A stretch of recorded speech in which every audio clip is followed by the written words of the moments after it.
Bem-vindo ao podcast Bíblia Comentada. Toda segunda e quinta-feira, mergulhamos juntos na Palavra de Deus. Para não perder nenhum episódio, curta e inscreva-se em nosso canal. Prepare-se para uma jornada de fé e aprendizado.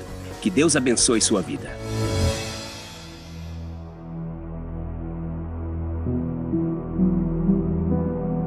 O capítulo 5 do livro do profeta Oséias continua a expor os pecados de Israel e de Judá, levando a uma maior compreensão do julgamento iminente de Deus sobre o povo.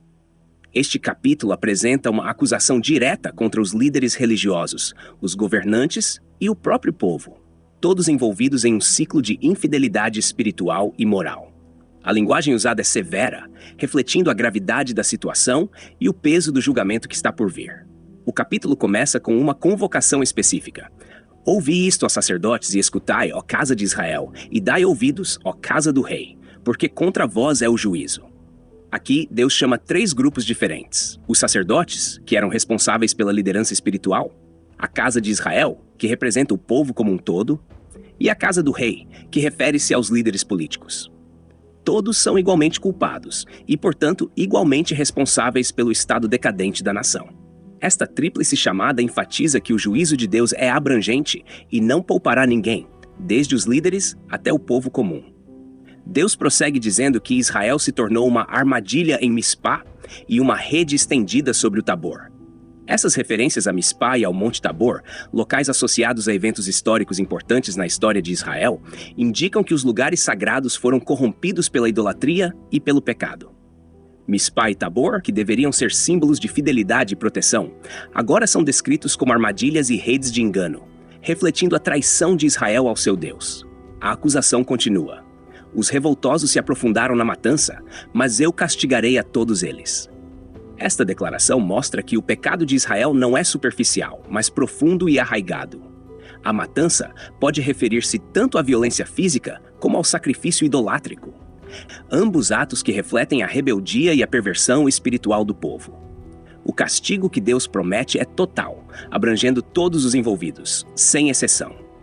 O versículo 4 diz: as suas obras não lhes permitem voltar para o seu Deus, porque o espírito de prostituição está no meio deles, e não conhecem o Senhor. Esta declaração revela a profundidade da depravação de Israel. O pecado tornou-se uma força poderosa e dominante que impede o povo de voltar-se para Deus. A expressão espírito de prostituição enfatiza a infidelidade espiritual de Israel, que se tornou tão enraizada que o povo não consegue mais reconhecer ou buscar a Deus. Este afastamento de Deus é tanto moral quanto espiritual, e resulta na ignorância e alienação de Israel em relação ao seu Criador. Deus então expõe a arrogância de Israel. A soberba de Israel testifica contra ele. Israel e Efraim cairão por causa da sua iniquidade, e Judá cairá com eles. A soberba é vista como uma barreira que impede o arrependimento.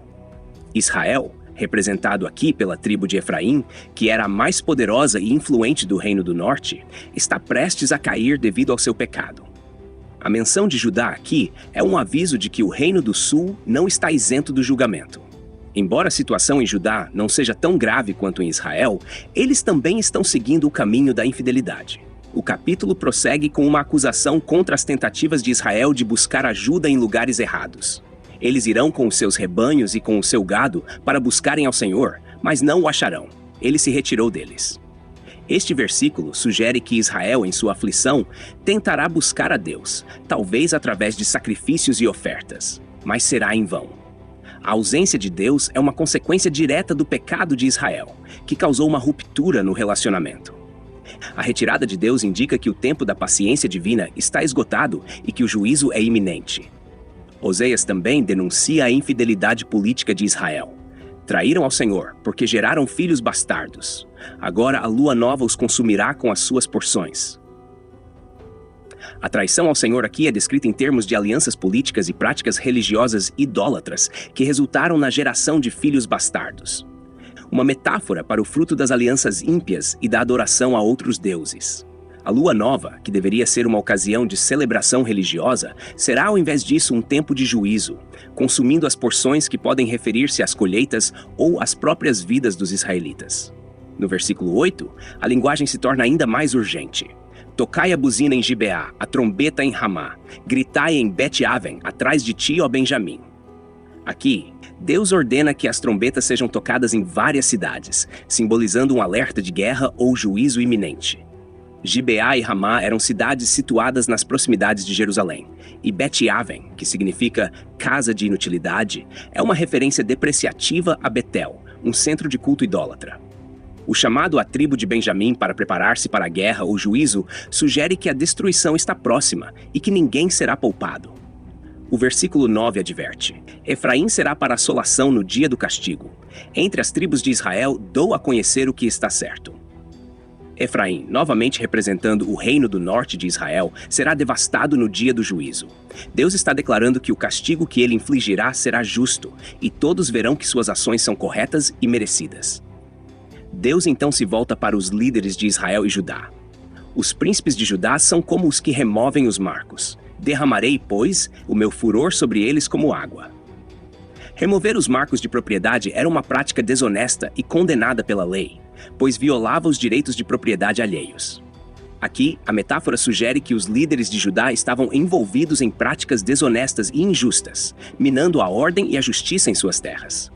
O furor de Deus, descrito como sendo derramado como água, indica a magnitude e a inevitabilidade do julgamento divino. Oseias continua descrevendo a condição espiritual de Israel. Efraim está oprimido e quebrantado no juízo porque quis andar após o mandamento dos homens. Este versículo destaca a opressão e o juízo que caíram sobre Efraim por seguir mandamentos humanos em vez dos mandamentos de Deus. A busca por orientação e salvação fora da vontade divina resultou em opressão e destruição. Deus então anuncia uma medida severa, mas corretiva. Portanto, para Efraim serei como a traça, e para a casa de Judá como a podridão. A traça e a podridão são imagens de destruição lenta, mas implacável. Deus permitirá que o pecado de Israel e Judá corroa suas forças e sua prosperidade, até que estejam completamente debilitados. O capítulo se aproxima do fim com uma reflexão sobre a futilidade das alianças humanas. Quando Efraim viu a sua enfermidade e Judá a sua chaga, subiu Efraim à Assíria e enviou ao rei Jarebe. Mas ele não poderá curar-vos, nem sarar a vossa chaga. Israel e Judá, em sua aflição, buscam ajuda na Assíria, uma superpotência da época, representada aqui pelo rei Jarebe. No entanto, essa busca por socorro humano é inútil, pois apenas Deus pode curar suas feridas. A confiança em alianças políticas e em forças estrangeiras é um erro fatal que levará Israel e Judá à ruína. O capítulo 5 termina com uma declaração solene. Porque para Efraim serei como um leão, e como um leãozinho para a casa de Judá. Eu despedaçarei e irei embora. Arrebatarei e não haverá quem livre. Deus se compara a um leão que ataca e despedaça sua presa, uma imagem poderosa de julgamento. A retirada de Deus após o ataque sugere que ele deixará Israel e Judá para lidar com as consequências de seus pecados, sem intervenção divina para resgatá-los. Finalmente, Deus anuncia seu plano.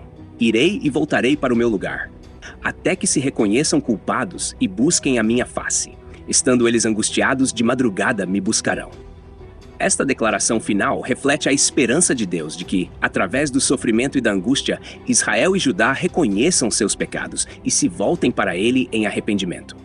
A intenção de Deus não é destruir completamente, mas trazer o povo de volta a si através da disciplina. O sofrimento que eles experimentarão é, em última análise, um chamado ao arrependimento e à renovação espiritual.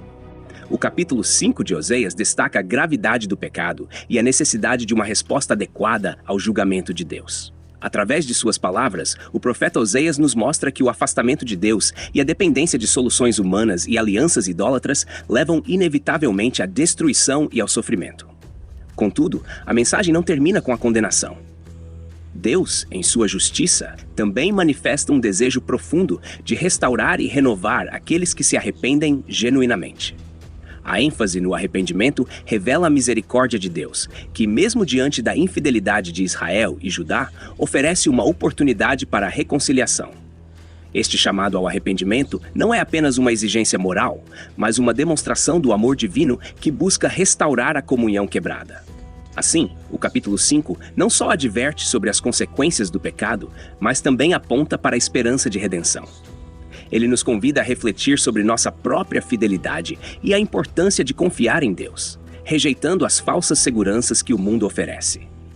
É um lembrete poderoso de que, mesmo nos momentos de maior afastamento, a porta para a restauração com Deus permanece aberta para aqueles que o buscam sinceramente.